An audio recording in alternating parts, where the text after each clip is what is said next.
Programme کے چوتھے اور آخری حصے میں ناظرین آپ کو دوبارہ خوش آمدید کہتے ہیں. اور پروگرام پر جانے سے پہلے ہماری کالر سے بھی بات ہو رہی تھی اور اسی کے اوپر ڈسکشن جاری تھا جو ہم نے آپ کو تصویریں دکھائیں. اور آج ہم یہ خصوصی پروگرام لے کر آپ کی خدمت میں حاضر ہوئے ہیں چونکہ آج 1991 کو جو کربلا پہ حملہ ہوا تھا 1991 میں، اس کو آج 24 سال بیت گئے ہیں، جس پہ کہ مارٹن گولے جو ہے وہ کربلا میں امام حسین علیہ السلام اور مولا غازی ابوالفضل عباس علیہ السلام کی حرم اطہر پر، ان دونوں حرمین پر جو ہے وہ داغے گئے تھے. اور اطراف کربلا میں جتنی بھی عمارات تھیں اور جتنی بھی مقدس عمارتیں تھیں تاریخی، ان کو جو ہے وہ مسمار منہدم کیا گیا تھا، کافی مجروح کر دیا گیا تھا. کچھ مکمل جو ہے وہ ڈھانچے پورے بلڈنگوں کے گر گئے تھے اور کچھ بری طرح سے مجروح ہوئے تھے. ہم نے وہ تمام تصویریں دکھائیں اور وہ کلپ بھی دکھایا جس میں کہ ہمارے برادران اہل سنت کس طرح سے عشق اہل بیت کا اظہار فرما رہے تھے. تو انہی چیزوں کے اوپر ہم بات کر رہے ہیں. تو جس طرح سے کہ ہم بات کر رہے تھے کہ اب ان کو جو ہے وہ چھپنے کی کوئی جگہ نہیں مل رہی تکفیریوں کو، کیونکہ یہ ایک مدت تک جو ہے وہ پروپیگنڈے کے ذریعے اپنے آپ کو اہل سنت کی صفوں میں چھپاتے رہے. اب میڈیا کے آ جانے سے یہ بات بہت زیادہ واضح ہو گئی. وہ لوگ جو کہ اخبارات نہیں پڑھتے، کالمز نہیں پڑھتے یا پڑھے لکھے نہیں ہیں، تو انسان اپنی زبان سن اور سمجھ تو سکتا ہے. وہ ٹی وی کے ذریعے اور تمام جو سوشل میڈیا پہ وہ جو چھوٹے چھوٹے کلپس اکثر چلتے ہیں، تو ان تمام جو میڈیا کی جتنی بھی قسمیں ہیں، چاہے وہ ٹی وی ہو، سوشل میڈیا ہو، کچھ بھی ہو، اس سے یہ بات عیاں ہو گئی کہ ان کا تعلق جو ہے وہ مسلمانوں کے کسی فرقے سے نہیں ہے.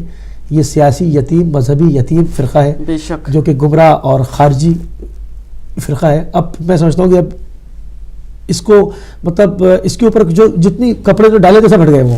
بے شک. اور میں سمجھتی ہوں کہ اس کا فرقوں سے نہیں، اس کا دنیا کے مال سے تعلق ہے. ان کو اگر مطلب کوئی اگر مجھے اتنا پاور دے اور ان کو نام دیا جائے، کیونکہ آپ ان کے آگے مال دیں اور آپ ان کو خرید سکتے ہیں، جیسے ان کے آقاؤں نے ان کو خرید رکھا ہے. جیسے آپ نے ابھی 2 ہفتے پہلے دکھایا تھا اس شخص کے بارے میں جس نے خود اپنے انٹرویو میں کہا کہ مجھے شاید جہاں تک مجھے یاد ہے، میری یادداشت میرا ساتھ دیتی ہے کہ $400 میں.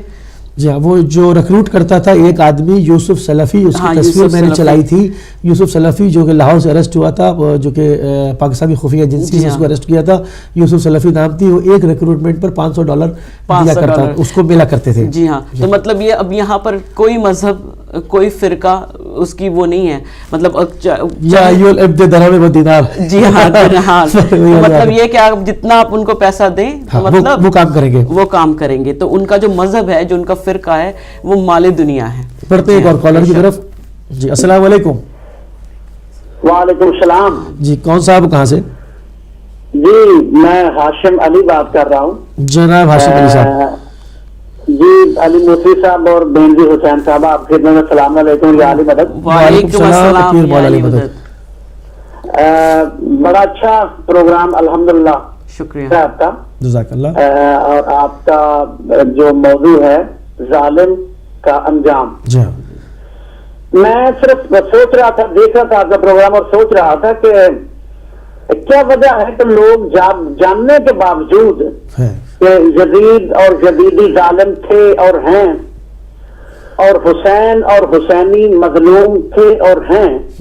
میڈیا کا دور ہے، ساری معلومات سب کے پاس موجود ہیں، لیکن اس کے باوجود لوگ ظالم کو ظالم کہنے کے لیے تیار نہیں. آپ دونوں حضرات، میری بہن اور آپ، کیا کہتے ہیں؟ ذرا یہ اس پہ تھوڑی روشنی آپ خود ڈالیے گا. ایک جملے سے ہر کسی کی اپنی رائے ہوگی. امام حسین السلام کے ایک جملے سے یہ آپ کی بات کا جواب دیتا ہوں.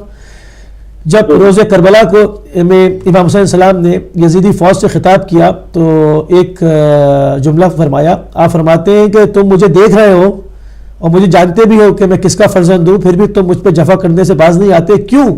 کہ تمہارے پیٹوں میں مال حرام پڑا ہوا ہے. بے شک بنیادی وجوہات میں سے ہے. بسم اللہ شروع. آپ کچھ اور کہنا چاہیں گے تو بسم اللہ. بالکل صحیح بات، صحیح فرمایا آپ نے. خود ہم دیکھتے ہیں کہ بہت سارے لوگ جو ہیں انہی میں سے وہ سمجھ جاتے ہیں اور ظالم کو ظالم کہنے لگتے ہیں اور مظلوم کے ساتھ دیتے ہیں، اور بعد میں وہ الحمدللہ کئی حضرات مومن بھی ہوئے. اور جو نہیں ہو پاتے، اس میں ذرا روشنی ڈالیے گا مہربانی کر کے. ٹھیک ہے نا. دیکھیں ہم نے جو کیٹیگرائز، ایک اور کالر کو شامل کر دوں پھر میں آپ کی بات پہ آتا ہوں. جی السلام علیکم. وعلیکم السلام. میں حاضر ہوا ہوں آپ سے یہ عرض کرنے کے لیے جناب علی صاحب. جو آپ نے، ہلو جی فرمائیے. میں یہ عرض کر رہا تھا کہ خداوند عالم نے انسان کو جب پیدا کیا اور اس کا معاشرہ پیدا کیا تو اس کے لیے اس نے انتظام بھی کیا، نبیوں کو بھیجا تاکہ وہ بتائیں کہ کس طریقے سے رہنا چاہیے، کیا کرنا چاہیے، کیا اچھا ہے کیا برا ہے. صحیح. اور اس کے ساتھ ہی ساتھ اس نے یہ جاننے کے لیے کہ انسان کتنا خلوص رکھتا ہے اللہ سے، اس نے شیطان کو بھی پیدا کیا. دونوں چیزیں ایک دوسرے کے ہم آہنگ نہیں ہیں بلکہ متصادم ہیں ایک دوسرے سے. ٹھیک ہے. اور خداوند عالم نے کہا ہے کہ یہ قیامت تک ایک دوسرے کے دشمن رہیں گے. اب یہ ہے کہ کبھی شیطان غالب آ جاتا ہے تو اس میں لوگ ظالم بن جاتے ہیں، ناانصافی کرتے ہیں، دوسروں کے اوپر ظلم کرتے ہیں. صحیح. اور کبھی خداوند عالم اچھی توفیق دے اور انسان کو ایسی عقل دے کہ وہ رسول پاک کے کہنے یا ائمہ کے کہنے کے مطابق اپنی زندگی گزارے تو وہی اچھا آدمی بھی ہو جاتا ہے، تو سب کے ہوتے ہیں. تو یہ تصادم ہمیشہ رہے گا. اور ظالم جو ہے اس کا خداوند عالم نے اور رسول پاک نے کلام پاک کے ذریعے سب بتا دیا ہے کہ ان کا انجام ہمیشہ برا ہوگا، لیکن یہ نہیں کہا ہے کہ ہمیشہ اس کا انجام اس دنیا ہی میں برا ہوگا. ٹھیک ہے. بلکہ یہ کہا ہے کہ بہت سے لوگ یہاں پر رہتے رہیں گے لیکن ان کا انجام وہاں پر جہنم ہوگا اور وہ ایک بہت بڑا ٹھکانہ ہے.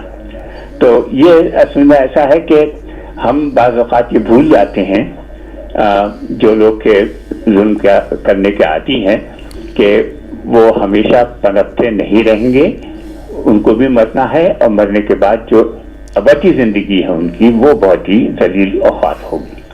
تو میں یہ سمجھتا ہوں کہ ظالم کا انجام ہمیشہ ہی برا ہوگا، چاہے وہ اس دنیا میں ہو یا اس دنیا کے اندر ہو.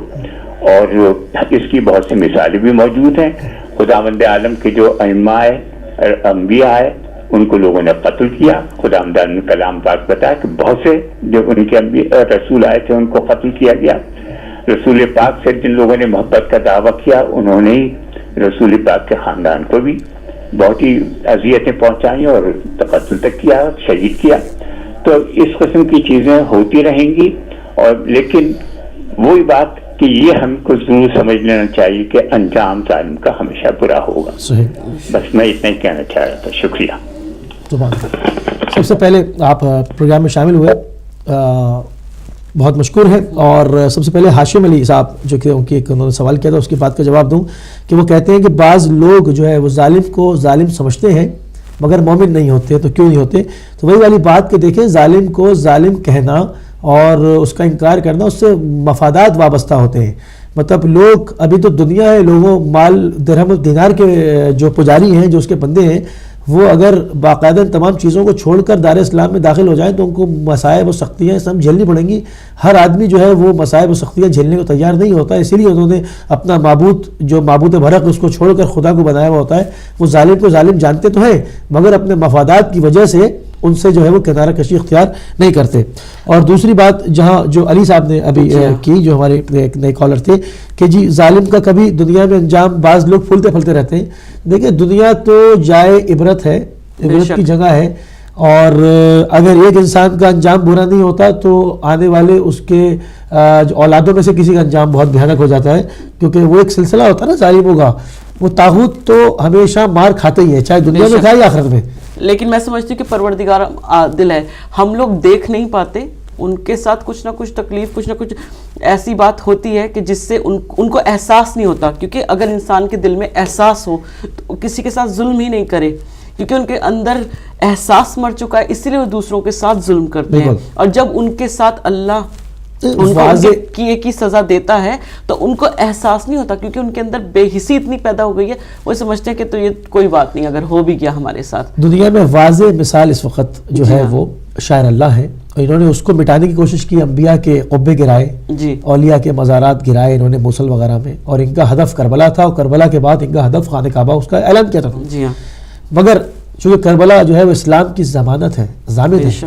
امام حسین السلام نے جو کام کیا ہے وہ رہتی دنیا تک کے لیے جو ہے نا اسلام کا بیمہ کر دیا. تو مجھے اس پر جو ہے وہ ایک چچا کا مرحوم کا شعر یاد آ رہا ہے: چمن میں بھر گئے کانٹے مگر خدا کی قسم، چمن میں بھر گئے کانٹے مگر خدا کی قسم، کسی بھی نسل کا کانٹا گلاب ہو نہ سکا. تو کچھ کر لیں، چاہے کتنے ہی ہولیے بھیز بدل کے داخل ہو جائیں، مگر جو کچھ اسکینرز خدا کے ایسے لگے ہوئے ہیں کہ وہ وہاں پر آ کر نا انسان کا چہرہ اتر جاتا ہے. مطلب ہم نے ابھی آپ کو کلپ دکھایا, اس میں آپ نے دیکھا کس طرح سے وہ مدح امیر المومنین بیان کر رہے ہیں. ایک عرصے تک تکفیری عناصر چھپے رہے کہ جی نہیں یہ شیعہ اور سنی کا مسئلہ ہے. سنی تو نعرے حیدری لگا رہے ہو, کہہ رہا ہے میں مر جاؤں میری کفن پہ یا علی لکھ دو, میری قبر پہ لکھ دو. جھگڑا کہاں رہ گیا؟ بالکل جھگڑا کہاں رہ گیا بھائی؟ فروعی اختلافات ہوتے ہیں دو گھر میں, دو بھائیوں میں ہو جاتے ہیں. بات نہیں, بات کسوٹی عشق اہل بیت ہے. بے شک.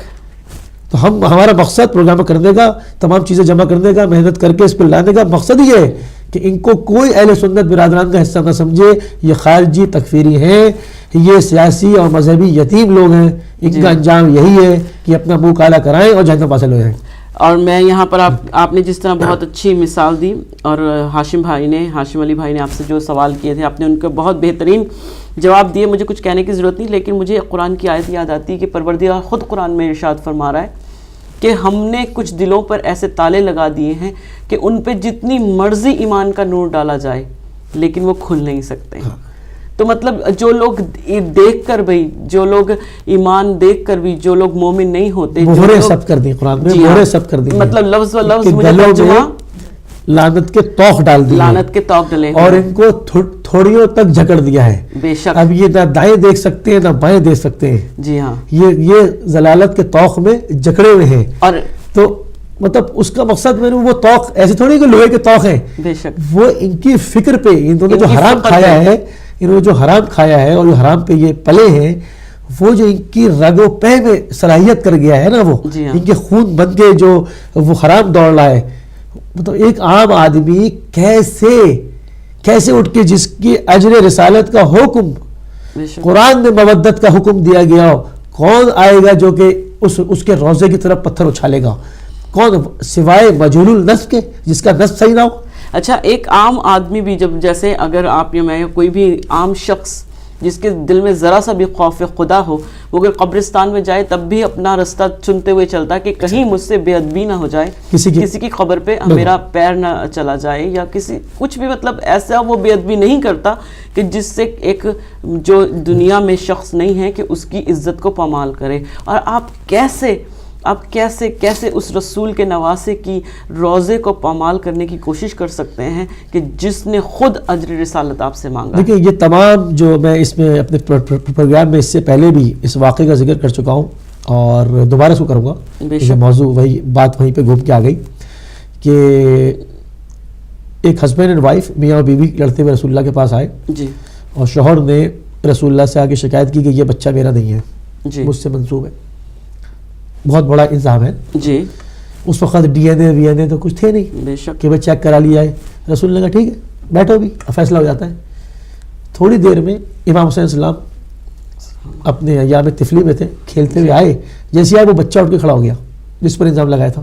جی. احترام میں نبی کریم صلی اللہ علیہ وسلم نے اس شخص کی طرف دیکھا, کہا کہ تمہاری بیوی پاک عفت والی, بچے کو لے جاؤ, آئندہ کبھی الزام نہ لگانا, توبہ کرو خدا کی بارگاہ میں کہ بچہ تمہارا ہے اور بالکل ٹھیک ہے. اس نے میرے بچے کا کھڑے ہو کے استقبال کیا. کوئی بھی مجہول شخص جس کا نسب صحیح نہیں ہے, جی, وہ کبھی بھی اس در پر نہیں جھکتا, اس کی شکل اتر جاتی ہے, احترام نہیں کرتا. یہ وہ ڈی این اے ہے جو 1400 سال سے ہم کرتے چلے آ رہے ہیں. بے شک. ہمیں ڈی این اے کرانے کی ضرورت ہی نہیں پڑتی. ہم نام لیتے ہیں اور شکل دیکھتے ہیں, کون سا رنگ آیا کون سا رنگ گیا, اور پکڑ لیتے ہیں اس کو. بے شک. تو یہ وہ سلسلے ہیں. یہ جو کہتے ہیں نا, مطلب یہ آیا, اس کو انہوں نے ایک غبارے میں ہوا بھری, پوری دنیا کے شرق و غرب نے اس کو ایک کاغذی شعر بنایا. جی. اس کے بعد انہوں نے اس کو کاغذ کی طرح ایسے پھاڑ بھی دیا, کیونکہ اصل ہیرو تھا نہیں, اصل ہیرو نہیں تھا, اصل ہیرو تھا نہیں, دشمن تھا. جن آقاؤں نے اس کا استعمال کیا, انہی آقاؤں نے جب اس کو پوچھ کے پھینک دیا, کیونکہ وہ بھی جانتے ہیں, وہ بھی انتخاب ایسے لوگوں کا کرتے ہیں جن کے نسب جو ہے وہ صحیح نہیں ہے. بے شک. جن کو اپنے ماں باپ کا پتہ ہی نہیں ہوتا کون ہے, کس نام سے, کس قوم سے, کس قبیلے سے ہیں. صرف وہ اپنے زوم باطل میں یہ ارادہ کر کے آیا کہ میں امام حسین السلام کا حرم گرا دوں گا. تیرے عراق کے وہی تاریخی جگہ ہے. جی ہاں. ہزاروں بادشاہ حسرت میں آئے اور دفن ہو گئے. بے شک. خاک ہو گئے, نشان نہیں ہے. اگر ان کے تاریخی چیزیں پوچھی جائیں تو کہاں ہیں؟ وہ نہیں ہے, کیونکہ مطلب وہ معاملہ ہی ختم ہو کے رہ گیا کہ تم کس طرف جا رہے ہو. رسول اللہ کی واضح حدیث میں موجود ہے کہ امام حسین السلام سے جو ٹکرائے گا پاش پاش ہو جائے گا. بے شک. اور 1400 سال سے کتنے بادشاہوں نے کوشش کی اور کتنی بار امام کے روضے پر لوگوں نے اس کو مسمار کرنے کی کوشش کی، لیکن پروردگار عالم کا امام حسین وہ چراغ ہیں کہ جن کو لوگ چاہتے بھی ہیں کہ بجھا سکیں، لیکن پروردگار عالم کی حفاظت ہے کہ اس کو نہیں بجھا سکتے. اور جناب رسول خدا علیہ السلام نے صرف اپنی امت سے کیا مانگا؟ اجر رسالت. تو اگر تم رسول اللہ کی گھرانے سے اگر محبت نہیں کر سکتے تو کم سے کم نفرت کا اظہار بھی نہیں کرو، کیونکہ حضرت جناب رسول خدا علیہ السلام کی واضح حدیث ہے کہ میرا حسین میرے جگر کا ٹکڑا ہے. تو ناظرین میں بس یہیں پر یہی کہنا چاہوں گی کہ لوگ یہ کیوں بھول جاتے ہیں، قرآن روزانہ پڑھتے ہیں لیکن قرآن پڑھنے کے باوجود ان کو یہ سمجھ میں نہیں آتا کہ قرآن میں صاف صاف پروردگار عالم نے فرعون کے بارے میں، نمرود کے بارے میں، شداد کے بارے میں بتایا ہے کہ کتنے بڑے بڑے ظالم تھے، لیکن کیا وہ ساری عمر تک رہے؟ نہیں. پروردگار عالم نے ان کو ایک پل میں نیست و نابود کر دیا. تو جو لوگ اپنے آپ کو نمرود، اپنے آپ کو فرعون سمجھتے ہیں اور یہ سمجھتے ہیں کہ وہ دنیا پر حکومت کر سکتے ہیں اور مظلوموں کو مار سکتے ہیں، تو کیا سمجھتے ہیں کہ پروردگار عالم کی پکڑ ان تک نہیں آئے گی؟ بالکل غلط فہمی میں ہے، کیونکہ آئے گی اور آئے گی اور جلدی ہی آئے گی. اور امام حسین علیہ السلام کے روزے کی بات نہیں ہے، امام حسین علیہ السلام کے چاہنے والوں کا بھی محافظ زندہ ہے، ہمارے 12ویں آقا زندہ ہیں. تو اس قوم کا کوئی برا کیا کر سکتا ہے جس کا وارث زندہ ہو؟ پوری دنیا نے دیکھیں آشکارا جی جو ہے وہ اس چیز کو دیکھ لیا کہ اس نے کس طرح سے جو ہے وہ کتنے سال تک حکومت کرتا رہا اور ظلم کا بازار گرم رکھا رہا. بے شک. مگر اس دنیا کے اندر دیکھیں وہاں جو ہولناکی جو آب حمیم انتظار کر رہا ہے جی دشمن خدا کا، وہ اپنی جگہ ہے، مگر خدا نے اس کو جس ذلت سے دنیا میں دوچار کیا، کس طرح، کتنا بڑا فرعون تھا، گٹر میں بند تھا اندر، اس میں بیٹھا ہوا تھا، کس طرح ذلت سے دوچار ہوا. ایک اور کال کو شامل کریں گے. السلام علیکم. السلام علیکم. وعلیکم السلام علی بھائی. جناب محمد علی بھائی. وعلیکم السلام. جناب محمد علی بھائی. ہاں میں پہلے تو آپ سے معذرت کر لوں اور سوری بھی کر لوں. کس بات کی؟ آپ کا پروگرام میں نے صبح لگایا تھا، دیکھ رہا تھا، اتنے میں ڈور نوک ہوا، وہ جہوز وٹنس والے آ گئے، تو ان کو سردی تھی باہر، ان کو چائے پلائی، پھر ان سے گفتگو ہوئی بائبل کے اوپر، تو اور بھی بہت سارے میسج تھے. یہ تو آپ نے بہت نیک کام کیا، بہت نیک کام کیا، صبح بڑا اچھا کام کیا. یہ بائبل پہ گفتگو کیا آپ نے. وہ اپنا کیا کہتے ہیں، ابھی میں نقوی صاحب کے بات کر رہے تھے، وہاں سے میں نے آپ کا پروگرام شروع کیا ہے، تو ٹاپک کے اوپر ہی چھوٹی سی بات کروں گا. ظالم کا انجام. دیکھیں یہ ایک سسٹم ہے، یہ جو ظالم لوگ ہیں نا، یہ ظالم یہ پورا ایک سسٹم چلاتے ہیں. جیسے ابھی آپ نے ذکر کیا تھا کہ یہ لوگ پیسے لے کے آج کل ان کو یوز کرتے ہیں. میں نے اپنی آنکھوں سے دیکھا ہے، ہمارے پاکستان میں جب رشیا اور افغانستان میں یہ جو وار چل رہی تھی، جیسے کیپٹلزم اور کمیونزم کی وار ہو رہی تھی، تو مجھے پتا ہے کہ یہ جتنے بھی مدرسے تیار ہو رہے تھے، جتنے بھی جماعت اسلامی والے تھے، یہ بریف کیس بھر بھر کے ڈالر تھے ان کے پاس، بہت پیسہ تھا ان کے پاس. تو یہ تو ہسٹری میں پتا ہے کہ یہ پیسے لیتے ہیں اور اپنے آپ کو بیچتے ہیں اور لڑتے ہیں. مسئلہ یہ ہے کہ علی بھائی سسٹم نہیں چینج کرتے. یہ جو ظالم سسٹم ہے نا، یہ مختلف اس کے طریقے ہیں. یہ قتل بھی کراتا ہے، بم دھماکے بھی ہوتا ہے، بھوک بھی دیتا ہے آپ کو سسٹم. پھر آپ کے پاس آپ کے گھر میں وہ لیٹر بھیجتا ہے، مورگیج کے لیٹر بھی بھیج دیتا ہے. پھر آپ کے گھر میں انٹرسٹ کے ریٹ کے بھی وہ بھی لیٹر آ جائیں گے. یہ ظالم سسٹم ہے. یہ سسٹم پورا کا پورا کا جس کا نام ہے کیپٹلزم. اب اس دنیا کے اوپر اگر ہم نے لڑنا ہے یا کچھ کام کرنا ہے، وہ ہسٹری میں موجود ہے. آپ نبی پاک صلی اللہ علیہ وسلم، مولا کائنات، امام حسین علیہ السلام، پچھلے حضرت موسیٰ علیہ السلام، حضرت عیسیٰ علیہ السلام، جتنے بھی انبیاء ہیں، ان کی ساری ہسٹری یہی ہے کہ انہوں نے سسٹم کے ساتھ ٹکر لی ہے. اور یہی آج میری جہوا بٹن والے سے بھی بات ہو رہی تھی کہ بھی آپ ڈور ٹو ڈور نوک جا کرتے ہیں، تبلیغ کر رہے ہیں. مسئلہ ہے کہ سسٹم کے ساتھ آپ لڑتے نہیں ہیں. تو اس سسٹم کو ختم کرنے کے لیے جب تک ہم اکٹھے نہیں ہوں گے، اسٹینڈ اپ نہیں ہوں گے، جیسے کہ ابھی پاکستان میں ایک گورنمنٹ آتی ہے، 5 سال کے لیے آتی ہے، ہاں وہ ہمیں بیوقوف بنا کے ووٹ لے کے چلی جاتی ہے. ہم سمجھتے ہیں کہ ہم نے بہت بڑا کام کر لیا, اب ہمارے حالات ٹھیک ہو جائیں گے. مسئلہ یہ ہوتا ہے کہ وہ گورنمنٹ سسٹم اختیار کرتی ہے, اس سسٹم کو نہیں ہم توڑتے. بالکل آپ کو جہاں سے سسٹم آ رہا ہے اسی کی طرف تو جانی. رب تعالیٰ نے آپ کو بتا دیا کہ جب محمد علی تو مر کے میرے پاس پہنچے گا, تیرے اچھے احوال ہوں گے تو میں تجھے جنت میں دوں گا. جنت میں نہ تجھے گیس بل آئے گا, نہ تجھے الیکٹرک بل آئے گا, نہ تیرے گھر میں مورگیج بل آئے گا, کوئی بل نہیں آئے گا. تو جنت میں رہ اور جو کچھ مرضی کر تو ادھر, ٹھیک ہے نا. تو وہی رب تعالیٰ قرآن پاک میں ہم کو بتا رہا ہے, اشارتاً بتا رہا ہے کہ دیکھو یہ میرا سسٹم ہے, اور یہی سسٹم ہم نے یہاں پہ اپلائی کرنے کی کوشش کی, جس کے لیے انبیاء علیہ السلام نے اور امام حسین علیہ السلام نے یہ اس سسٹم کے ساتھ ٹکر لی اور اس کو توڑنے کی کوشش کی کہ یہ دنیا میں امن اور پیس ہو جائے. اب ہم کیا ہے, میں اور جتنے بھی لوگ ہیں, ہم نے کیا کیا ہے, ہم صرف سسٹم کو, جتنے بھی سسٹم کے خلاف اٹھے تھے لوگ, انبیاء اور امام جتنے بھی آئے تھے, ہم نے آج ہمارا المیہ یہ ہوا ہے کہ ہم نے ان کو پوجنا شروع کیا ہے. ان کے سسٹم کو, ان کا جو پاتھ تھا, ان کا جو میسج تھا, اس کی طرف نہیں گئے. ہم نے بس یہ کر دیا ہے کہ میرے امام نبی پاک صلی اللہ علیہ وسلم یا حضرت موسیٰ یا حضرت عیسیٰ علیہ السلام یا مندروں میں چلے جاؤ, کیا کریں گے, ہمیں بچہ چاہیے, میرا محمد علی کا کاروبار نہیں چل رہا, میرے گھر اولاد نہیں ہو رہی, میری بیوی چلی گئی ہے, روٹ کے چلی گئی ہے, میرے گھر میں ناج نہیں ہے. تو یہ چیزیں رہ گئی ہیں. اللہ کے بندو, انہوں نے سسٹم کے ساتھ ٹکر لی ہے. مولا کائنات نے ایک وہ کیا کہتے تھے, وہ مڈ کی روٹی ہوتی تھی, وہ والی اپنی مڈ کی روٹی, سوکھی روٹی ہوتی تھی, ٹھیک ہے نا, اس کو کھایا ہے. لیکن ٹکر کس کے لا دی؟ سسٹم کے ساتھ ٹکر لی ہے. لیکن مسئلہ یہ ہے کہ ہماری آپ کو ایجوکیٹ کرنا پڑے گا لوگوں کو کہ خدا کے بندو, مولا کائنات امام حسین صاحب نے سسٹم کے ساتھ ٹکرائے ہیں. انشاءاللہ تعالیٰ اسی دنیا کو ہم رب تعالیٰ کو دکھائیں گے کہ یہی رسول پاک صلی اللہ علیہ وسلم آخری نبی صلی اللہ علیہ وسلم سمجھتے ہیں کہ اس دنیا کو جنت بنانے کے لیے آئے تھے, اور ہم نے اس کو چھوڑ دیا ہے. ہم صرف اور راستے پہ چلے گئے ہیں. تو آپ اٹھے اور سسٹم کے خلاف, یہ جو IMF ہے, یہ UN ہے, یہ جو کیپٹلزم ہے, اس کے خلاف انبیاء کھڑے ہوئے ہیں. اس کے خلاف امام حسین علیہ السلام کربلا میں کھڑے ہوئے ہیں, اس سسٹم کے خلاف. اس کے خلاف جب تک اس کی آنکھوں میں آنکھیں نہیں ڈالیں گی, بی بی زینب سلام اللہ وہاں یزید کے دربار میں گئی ہیں. وہ سسٹم تھا, ایک کیپٹلزم سسٹم تھا, ایک بادشاہت تھی جس کے ساتھ وہ ٹکرا گئی تھی. تو آج ہم صرف اور صرف بی بی کا نام لیتے ہیں, صرف اس لیے بی بی سے کیا مانگتے ہیں کہ بی بی میرے گھر اولاد نہیں ہو رہی, بی بی میرے گھر میں بھوک پڑی ہوئی ہے, میری مدد کرو. ٹھیک ہے, رب سے مانگنا چاہیے, ان کا وسیلہ دے کے مانگنا چاہیے.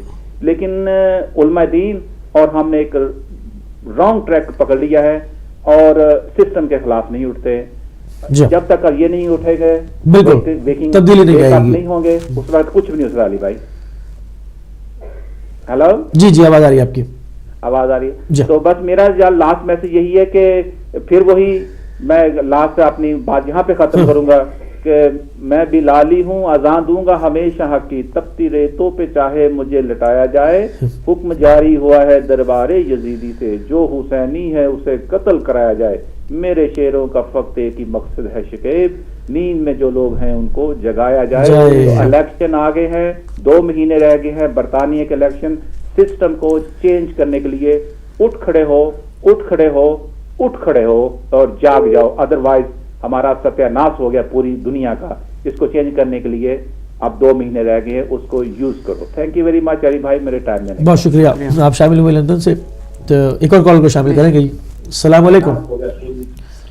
وعلیکم السلام اوسی بھائی یا علی مدد. جناب اشتیاق بٹ صاحب, وعلیکم السلام. جی میری بہن, آپ کو بھی میرا بہت بہت سلام. وعلیکم السلام. اور اللہ پاک آپ کو صحت سلامتی دے اور پاک پروردگار ٹی وی کو ترقی عطا فرمائے. وقفے کے بعد تھوڑا سا پہلے میں نے آپ کا پروگرام دیکھا, شروع سے نہیں دیکھا کون سی گفتگو ہوئی ہے, تو ماشاءاللہ ٹاپک آپ کا بہت اچھا ہے. 2-3 مہمانوں نے باتیں کی, بہت خوبصورت باتیں کی انہوں نے. ظالم کا انجام, دنیا تاریخ اسلام اٹھا کے یا دنیا کی تاریخ اٹھا کے دیکھ لے, ظالم کا انجام کیا ہوتا ہے. چاہے کہ وہ مسلمان ہو یا غیر مسلم ہو, اس کا انجام اللہ تعالیٰ کے نزدیک کیا ہے, اس دنیا میں کیا ہے. اگر آپ ہمارے آقا دو جہان نبی محمد صلی اللہ علیہ وآلہ وسلم سے پہلے انبیاء کرام جو آئے, جو ظالم ان کے خلاف کھڑے ہوئے, ان کا انجام دیکھ لیجئے گا. اور جو رسالت مآب صلی اللہ علیہ وآلہ وسلم کے خلاف کھڑے ہوئے ان کا انجام دیکھ لیجئے گا، جو مولا کائنات علی بن ابی طالب علیہ السلام کے خلاف کھڑے ہوئے، جو امام حسن علیہ السلام کے خلاف کھڑے ہوئے، جو پورے اہل بیت علیہ السلام کے خلاف جو بھی کھڑا ہوا، اس کے اوپر آج تک 1400 سال گزر گئے. قرآن نے اس وقت لعنت کی تھی تو یہ لعنت قیامت تک برستی رہے گی ان کے اوپر. کچھ کے نام لے کے بھیجی جاتی ہے، کچھ بغیر نام کے ہی لعنت جہاں پہنچتی ہے وہ پہنچ جاتی ہے. تو یہ دیکھ لیں تو دنیا کا انجام. پاکستان کا ایک ظالم شخص جس کے ہوا میں پرکھے اڑ گئے، کوئی بندہ یہ ثابت کر سکتا ہے کہ اس کی ہڈیاں بھی ملی، گوشت بھی ملا یا کوئی حصہ ملا. تو آج وہ قوم جہالت کی ایسی تاریکی میں ڈوبی ہوئی ہے کہ پتہ نہیں وہاں کیا دفن ہے، تو آج اس کا مقبرہ تیار ہے. تو میرے بھائی یہ جبڑا شاید ملا تھا، جبڑا تو ملا تھا لیکن پتہ نہیں کس کا تھا. یہ تو نہیں، بالکل نہیں پتا تھا یہ کس کا. تو آج میں یہ قوم کو کہوں گا کہ یہ قوم کیسی ہے کہ وہ اس کو مقبرہ بنا کے بیٹھ گئی ہے. تو جو لوگ محمد اور آل محمد کے صحیح سچے پیروکار ہیں، درباری ملوں کو چھوڑ کے، تو ان کی قبور پہ جانا یا ان کو وسیلہ کہہ کے اللہ سے مانگنا، یہی ملا شرک کہتے ہیں جی، شرک ہے. تو وہاں جاتے ہیں جہاں کچھ بھی نہیں ہے، ہمیں پتہ ہے. تو آج کی تاریخ دیکھ لیں تو اس جہالت سے دور نکلنا پڑے گا میرے بھائی. جہالت ہوگی تو پھر آپ مقابلہ نہیں کر سکتے ظلم کا. ظالم جو بھی ہو آپ نے آواز بلند کرنی ہے، ضرور کرنی ہے، کیونکہ اس کے خلاف جب تک آپ کھڑے نہیں ہوں گے تو وہ کیا کہتے ہیں کہ ظلم بھی سہتا ہے اور بغاوت نہیں کرتا. یہی ہے نا، لیکن ظلم سہتا ہے اور بغاوت نہیں کرتا تو پھر وہ بھی اس میں شریک ہے میرے بھائی. تو اس سے ضرور چھٹکارا حاصل کرنا ہے. تو کل اور پرسوں کی بات میں آپ سے ایک شیئر کروں، پتہ نہیں آپ نے بھی وہ نیوز دیکھی، جوڑا والا ایک جو پنجاب کا گاؤں ہے، وہاں کچھ بھائی قتل ہوئے، موٹر سائیکل پہ حملہ کیا. تو جہالت کی انتہا دیکھیے. ٹھیک ہے ہم ان کے ساتھ ہیں جن کے بھائی بہن یا جو بھی قتل ہوئے، ہم ان کے برابر کے شریک ہیں، لیکن رستے پہ جانے والے ایک بوڑھے کو انہوں نے مارا. یہ ظلم ہے. یہ ظلم، ایک راستے میں جاتا ہوا بوڑھا ہے، اس کی موٹر سائیکل چھین کے اس کو مارا، کوئی ان کا ساتھ نہیں. لیکن یہ جہالت ہے، یہ نہیں ہونا چاہیے. اگر آپ نے اس کے خلاف آواز بلند کرنی ہے تو آپ ان ایوانوں تک جائیں جہاں یہ ظالم بیٹھے ہوئے ہیں. تو تب آپ ان کو آپ کے بھائی قتل ہوئے ہیں تو آپ راستے میں جاتے ہوئے بھائی کو پکڑ کے اس کا موٹر سائیکل، اس کی دکانیں تباہ، اس کے شیشے توڑ دیے، اس کا رکشہ توڑ دیا. یہ جہالت ہے میرے بھائی. جہالت سے نکلنا پڑے گا، اور جہالت سے نکلنے کے لیے ایک ہی راستہ ہے، اور وہ راستہ انشاءاللہ محمد اور آل محمد کا ہے. درباری ملا 1400 سال پہلے سے لے کے آج تک وہ درباری ملا جو بادشاہ کہتے ہیں وہی چلتا ہے. تو آج پوری تقریباً پونی امت جو ہے نا وہ ان کے پیچھے چلتی ہے جو درباری ملا سے فتوے دے رہے تھے. دربار جو کہتا تھا وہی فتوے جاری ہیں، دربار جو کہتا تھا وہی آج دین جاری ہے. ان لوگوں نے دین جو ہے نا محمد اور آل محمد کو چھوڑ دیا ہے میرے بھائی. اس میں کسی سے کوئی اختلاف نہیں ہے. دین لینا ہے تو محمد اور آل محمد سے لینا پڑے گا آپ کو. آپ کسی اور پہ در پہ جائیں گے تو وہاں سے آپ کو دین کسی صورت میں نہیں مل سکتا. یہ گارنٹیڈ بات ہے. تو اللہ تعالیٰ سے دعا ہے کہ پاک پروردگار آپ کو ترقی عطا فرمائے. ایک گزارش آپ سے میرے بھائی کہ خاص طور پہ آپ اس پروگرام میں کوئی اہل سنت برادران کا کوشش کریں کہ آپ کے ساتھ وہ مہمان ضرور بیٹھے جو حق پہ مبنی ہو، حق پرست ہو، منافقت نہیں. منافقت والا سے اہل سنت نہیں چاہیے. جو حق کی بات کرے، جو صحابہ اکرام کا احترام کرے، جو اہل بیت کو معتبر جانے، جو عوام پاک کو جنہوں نے اماموں سے دین لیا ہے وہ سنی ہمیں چاہیے. منافقت والا سنی نہیں چاہیے. دعاؤں میں یاد رکھیے گا. خدا حافظ. یا علی مدد.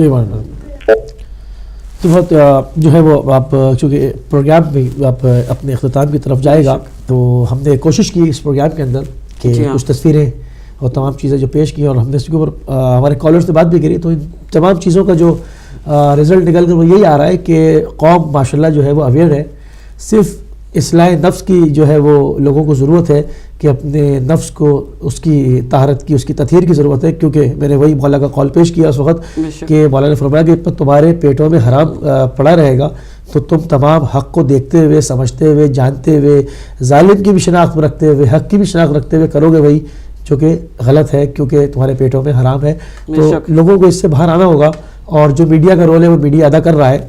اور یہ تمام جو بھی حق کی آواز اس پلیٹ فارم سے اٹھتی ہے جی ہاں تو وہ لوگوں کے آپ کے مومنین کے تعاون سے ہی اٹھتی ہے. اگر آپ چاہتے ہیں کہ یہ آواز مسلسل جو ہے وہ جاری رہے, اٹھتی رہے, اور جو فتنے ہیں اس کے مقابلے میں سینہ سپر جو ہے آپ کا میڈیا رہے, تو آپ کا تعاون جو ہے وہ ہمیں درکار ہوگا, کیونکہ آپ آئیں اور ہمارے ٹی وی کے جو ہے وہ ممبرس ہدایت کے بنیں. تو اگر آپ ہمارے ممبرس بنیں گے, ہمارے جو ہے وہ اس میں ممبرشپ میں اضافہ کریں گے, تو اس سلسلے میں جو ہے وہ یہ تمام سلسلے جو ہے وہ جاری ساری رہیں گے. تو پروگرام بالکل اپنے جو ہے وہ اختتامی مراحل پر. تو میں سسٹر بے نظیر کو چاہوں گا کہ آپ جو ہے وہ اختتامی جو کچھ میسج دینا چاہیں تو. شکریہ مصطفی بھائی. میں آخر میں بس یہی کہنا چاہوں گی کہ جیسے ہمارے بہت سارے کالرز نے بھی کہا کہ ہمیں ظلم کے خلاف اٹھنا چاہیے, میری اور مصطفی بھائی کی یہی چھوٹی سی کوشش ہوتی ہے کہ انسان ظلم کے خلاف یہی نہیں ہوتا کہ اٹھے اور اٹھ کر جا کر ظالم کو مارنا شروع کر دے. یہ بھی ایک ظلم کے خلاف کوشش ہے کہ لوگوں کو بتایا جائے کہ ظالم کون ہے, ان کا چہرہ دکھایا جائے, تو لوگوں کے اندر ایک اویئرنیس پیدا ہو, لوگوں کو پتہ چلے, لوگوں کو علم میں اضافہ ہو کہ کون اس وقت ظالم ہے اور ہمیں اس کے خلاف کیسے قدم اٹھانا چاہیے. ہاں ہمیں ضرورت ہے ایک ہونے کی, اپنے برادران اہل سنت کے ساتھ ہمارے برادران اہل شیعہ بھی ایک ہو کر ایک جب جٹ ہو جائیں گے تو ہم ایک ایسی دیوار بن جائیں گے کہ جس کو توڑنا بہت مشکل ہوگا. اسی میسج کے ساتھ میں یہ پروردگار سے دعا گو ہوں کہ پروردگار عالم بحق محمد والے محمد کے پنجتن پاک علیہ السلام کے صدقے میں آپ جہاں پر بھی ہوں خیریت کے ساتھ ہوں, اور اسی میسج کے ساتھ کہ آپ کو خداوند عالم کوئی بھی غم نہ دے سوائے غم حسین کے. میں بے نظیر حسین پروگرام ویکنڈ ود ہدایت میں آپ سے اجازت چاہتی ہوں. السلام علیکم ورحمۃ اللہ وبرکاتہ. جی ناظرین, تو آپ نے دیکھا کہ ہم نے اس پروگرام میں آپ کے لیے تمام وہ تصویریں پیش کیں اور ویڈیو کلپس دکھایا, تو اور میری یہی کوشش ہوتی ہے اور یہی اپنے معبود کی بارگاہ میں جو ہے وہ دعا بھی ہے, التجا بھی ہے کہ میری پوری زندگی جو ہے وہ اتحاد بین المسلمین کے لیے کام کرتے ہوئے صرف ہو, اور فتنہ کے مقابلے میں رد فتنہ کے لیے ہم جو ہے وہ آواز بلند کریں. اپنے اس پلیٹ فارم سے, اس میڈیا سے ہم آواز بلند کرنے کی کوشش کرتے ہیں, اور پورے ہفتے ہم اس کے اوپر ریسرچ کرتے ہیں کس طرح سے تکفیری عناصر 1400 سال سے جو ہمارے اہل سنت بھائیوں کی صفوں میں گھس کر وہاں سے فتنہ انگیزی کر رہے تھے. اب الحمدللہ میڈیا کا دور ہے, آپ کی اپنی آواز, آپ کا اپنا ٹی وی ہدایت ٹی وی ہے, آپ اس کے ہاتھ مضبوط کریں گے, سلسلہ جاری و ساری جو ہے وہ رہے گا کہ ہم جو ہے وہ ان چیزوں کو دکھاتے رہیں گے کہ یہ کون لوگ ہیں, ان کا تعلق برادران اہل سنت سے نہیں ہے, ان کے بھی کلپس دکھاتے رہیں گے, ان کی فتنہ انگیزیوں کو بھی آپ کے اوپر جو ہے وہ عیاں کرتے رہیں گے, بشرطے کہ آپ ہمارے ساتھ جو ہے وہ تعاون کرتے چلیں, ہمارے ممبرز بنتے چلیں, ہمارے ہاتھ مضبوط کرتے چلیں, کیونکہ یہ آپ کی اپنی آواز ہے اور آپ چاہتے ہیں کہ آپ کی آواز جو ہے وہ سلامت رہے, تو آپ کو ہمارے ساتھ تعاون کرنا پڑے گا. تو ایک چھوٹی سی کاوش ہوتی ہے, ہر ہفتے ہم جو ہے آپ کی خدمت میں کچھ نئی چیزیں لے کر حاضر ہوتے ہیں. اس کا مقصد فتنہ پھیلانا نہیں ہوتا, بدلے فتنے کے مقابلے میں رد فتنہ کے لیے ان تمام چیزوں کو پیش کرنا ہوتا ہے, اور اخوت اور بھائی چارہ اور مسلمان فرقوں کے درمیان ہم آہنگی کو فروغ دینا ہوتا ہے. وہ چہرے جو کہ میڈیا چھپاتا, وہ چہرے جو کہ 14 سال سے چھپے رہے, وہ ہم لا کے دکھاتے ہیں کہ دیکھیں عشق اہل بیت جو ہے وہ آپ کیا سمجھتے ہیں کہ صرف جو ہے وہ شیعوں کا خاصہ ہے. آپ دیکھیں اہل سنت برادران کس طرح سے جو ہے وہ عشق اہل بیت میں سرشار نعرے لگا رہے ہیں. ہم اس طرح کے جتنے بھی کلپس ہوتے ہیں جہاں پر بھی کربلا کی مدح, امام حسین السلام کی مدح ہوتی ہے, محمد والے محمد کی مدح ہوتی ہے, بالکل اس طریقے سے جس طرح ملت تشیع میں ہوتی ہے ہم وہ لاتے ہیں, آپ کے سامنے پیش کرتے ہیں, تاکہ خارجیت کا اور ان تمام تکفیریت کا جو ہے وہ مسلمانوں کے تمام فرقوں کے اندر سے خاتمہ ہو. اور آپ کی بھی ذمہ داری یہی بنتی ہے کہ آپ اپنے گھر سے اس عمل کو شروع کریں گے, اپنے بچوں کو, اپنے جو ہے وہ گھر والوں کو ایسی درسگاہوں میں, ایسی مسجدوں میں, ایسی جگہوں پہ, جامعات میں نہ بھیجیں جہاں پر تکفیریت کی تعلیم دی جا رہی ہے, جہاں فتنہ انگیزی اور کفر کے فتوے اور جہاد پہ جو ہے وہ قتال کے اوپر, میں جہاد نہیں کہوں گا, قتال کے اوپر مسلمانوں کو برادر کشی کے اوپر اسکایا جا رہا ہے. یہ ذمہ داری آپ کی اپنی ہے کہ آپ اپنے گھر سے شروع کریں اور اپنے ٹی وی چینلوں سے, اپنے پلیٹ فارم سے, اپنی جگہ سے ہمارا اس کا ساتھ دیں کہ آپ جو ہے وہ ایسے کسی بھی شخص کی جو ہے وہ ترجمانی نہ کریں, اس کو پروموٹ نہ کریں جو کہ فرقہ پرستی کرتا ہے اور اشتعال انگیز جو ہے وہ تقاریر کرتا ہے. اسی کے ساتھ بے نظیر حسین اور علی موسوی کو ہمیں مانچسٹر اسٹوڈیو سے اجازت دے دیجیے. السلام علیکم ورحمۃ اللہ وبرکاتہ.